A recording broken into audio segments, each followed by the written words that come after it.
Hey guys, I'm Billy Davidson with Davidson Pressure Washing Painting. In this video, we're going to talk about parking lot striping. So as you see right here, we're doing a new layout. These new layouts pay a tremendous amount of money to do, much more than restriping. It is a little bit difficult. There's a lot of measuring, a lot of math involved with it, but once you get it laid out, you can stripe it as you see we're doing here. Now in the All-Pro Parking Lot Striping course, we have over 10 hours of video training that teaches you exactly how to do this type of work and make thousands of dollars each day. There'll be a link down in the description where you can go check out our online course and a special promotional code for a limited time only. So as you see here, we have a tape measure laid out. He's marking the centers of where our tails need to be, but he's calling out the numbers so me and Big Chris can also check his math. Some of this stuff can get a little bit complicated, so you always, want to make sure you're measuring 2 or 3 times before you put paint down. So as he's calling out the numbers, so I'm monitoring it. So the next number will be 90 and then 99.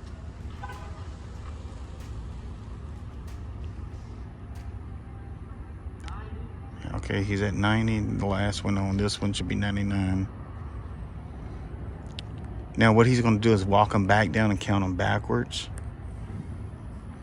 And then I'll be doing some calculations. All right, walk back and count them back to me. Of course, Big Chris is paying attention too.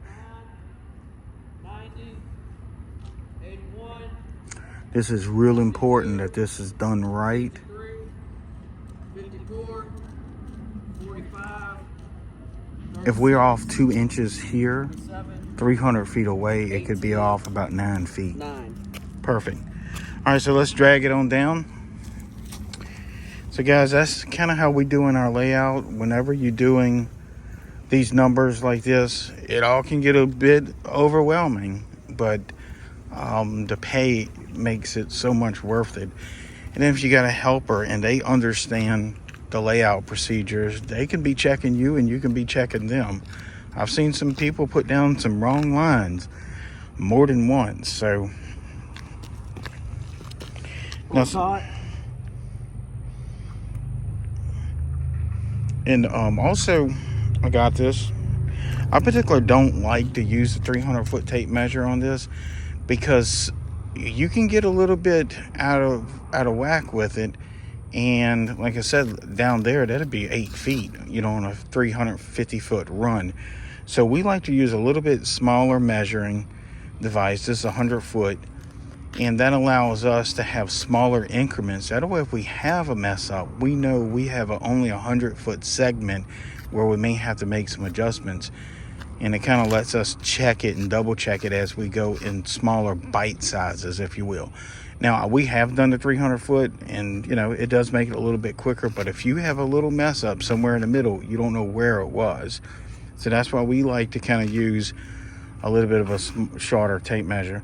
And if you have a auto layout, it would do some of this if it's calibrated right and if you know how to work it. Those 2 things are very important to remember. I see some guys getting these auto layouts and not using them. First, you got to learn the system on it, which that can be a little bit complicated.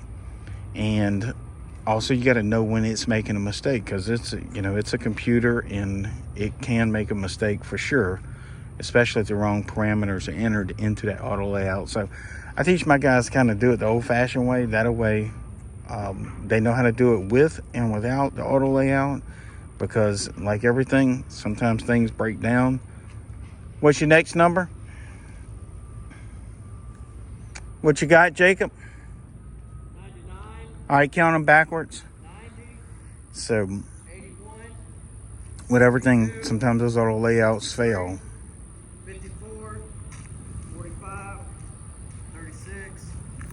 27. 18. 9. Now let's go down. Everything sounds really good. Again, this is a really good size pallet that we're working on, about 42 spaces. Also, there's a fire lane that we'll be putting in as well. We should be able to complete this in about 3 hours maximum. And with my labor and paint costs, it makes it so much worth it. So Y'all hang tight. We're going to show you a little bit more here shortly. So now right here we're marking our top sides. 45.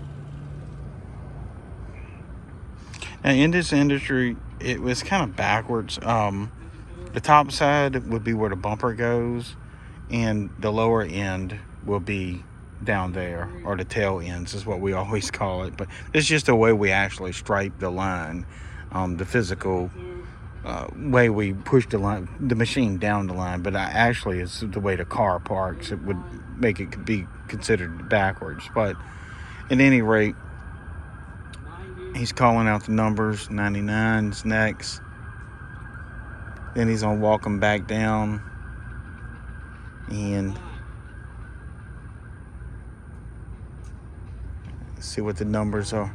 81, 72, 63, 54, 45, 36, 27, 18, 9.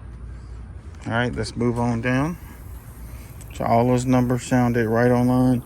And another thing we're doing, guys, we're making sure this is making sense. Each mark is going to correspond with our mark over there. And again, we're using a smaller tape measure, so we'll have 100-foot increments to deal with versus doing a 300-foot tape measure, which still wouldn't be long enough. So this pallet's, I think, about 360 or 370 long. There's the old famous bird mouth. All right. All right, so we're gonna first check our first 9, spin around and make sure it corresponds with that bird mouth. You'll be able to tell if it's half off or something, you know, but yeah, it's fine. Yeah, it's fine. Go ahead. I have done it and turned around and was like 2 feet away from the other one, and that way you know you've done messed up. So that's again why we like to use these smaller increments of measuring. 27, 36, 45,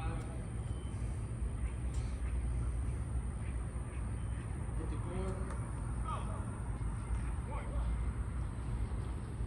63,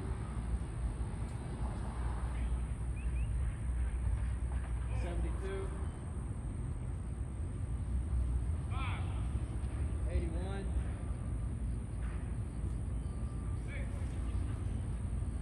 90,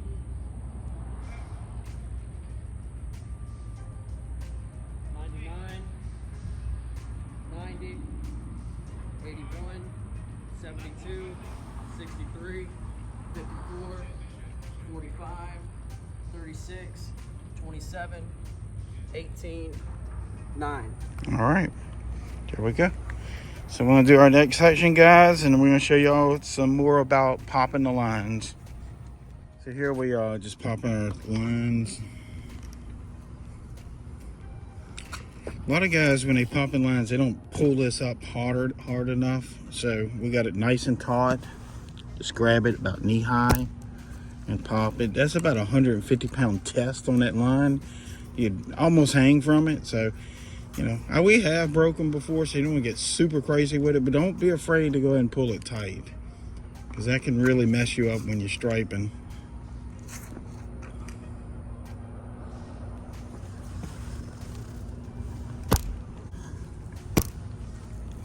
So that's basically how we're going to do it. We're going to walk it all the way down, and then we're going to show y'all a little bit more. So hang tight. So guys, like I was saying, we're doing a brand new layout and striping on this concrete. It's a new layout because they tore out the old concrete to repair it. It was breaking up and sinking. So when they tore it out, the lines got tore out as well. So we did our new layout, did all our measurements and striping it. I wanted to say, for some of the guys that's in the All-Pro parking lot striping course, there's going to be some more training under the additional learning about new layouts, so you can go in there and watch that. Just a couple more new tips and tricks to kind of help you out. And again, if you already remember the All-Pro parking lot striping course, that's a free update for you under the additional learning tab. If you haven't joined, consider it. We adding a lot more information to it. As of right now, it's about 10 hours of video training. And look, a lot of guys are changing their lives out there parking lot striping. We're very passionate about it. We could stripe every day for the next 6 months, so long as it's not raining, because we got calls backed up from many states around the area, and they cannot find a qualified contractor in the area to do the striping. So if you ride around and look at some of these parking lots of how faded the lines are, could be a very good possibility your service could definitely be utilized in those areas. So again, guys, go check out the All Pro Parking Lot Striping course, and I hope to see you in there.